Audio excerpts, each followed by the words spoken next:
Étudier un village pour lui-même, c'est une activité de connaissance aussi noble qu'une autre.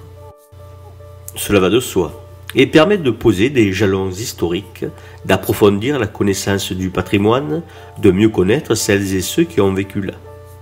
Mais pour véritablement connaître un village, il faut le replacer dans le flot général de l'histoire et l'aborder de manière comparatiste afin de pouvoir mettre en exergue ses spécificités et ses points communs avec les villages environnants, voire d'autres, plus lointains.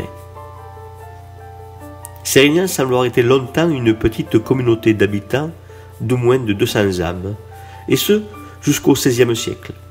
Il faut dire que son finage est largement occupé par des étangs qui orientent l'agriculture locale vers la production fourragère et l'élevage. Ici donc, la concurrence foncière entre les hommes et les bêtes pèse sur le développement du village qui compte 29 maisons en 1414. Considérant que le début du XIVe siècle est un étiage démographique, entendez un minimum consécutif à la peste noire et à la guerre de Cent Ans, on peut imaginer que la population était plus importante au début du XIVe siècle. Mais en doublant le nombre de ces maisons, avec 60 maisons, on voit bien qu'on reste autour de 200 habitants, alors même que notre estimation est généreuse. Dès lors, si Sérignan du Comtat se fortifie, dans la seconde moitié du XIVe siècle, l'espace à enclore est plutôt réduit. Alors qu'ailleurs les villages s'imposent une réduction de leur occupation de l'espace en abandonnant et détruisant un grand nombre de maisons extramuros, on édifia à Sérignan un rempart à la mesure de la communauté. C'est qu'à cette époque le seigneur, le prieur ou le curé font partie de la communauté d'habitants et qu'ils mettent main à la poche.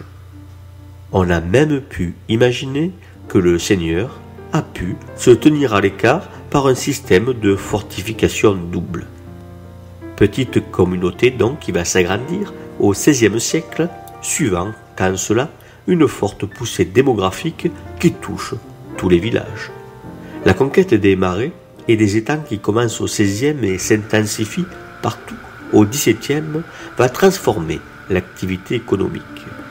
Favorisés par le statut de rénicole, les Sérignanais vont se tourner vers l'industrie, s'appuyer sur les eaux courantes pour actionner des moulins, fabriquer des produits textiles et exporter vers le royaume de France. Il faut dire que le comtat venaissin se livre déjà au dumping social du fait de la faiblesse des impôts prélevés par la papauté. Il faut considérer qu'hormis peut-être des extensions du village agglutiné aux voies principales, la configuration actuelle de Sérignan date de ce XVIIe siècle industrieux, même si nombre de maisons ont été agrandies, rénovées, voire même reconstruites intégralement au XIXe siècle.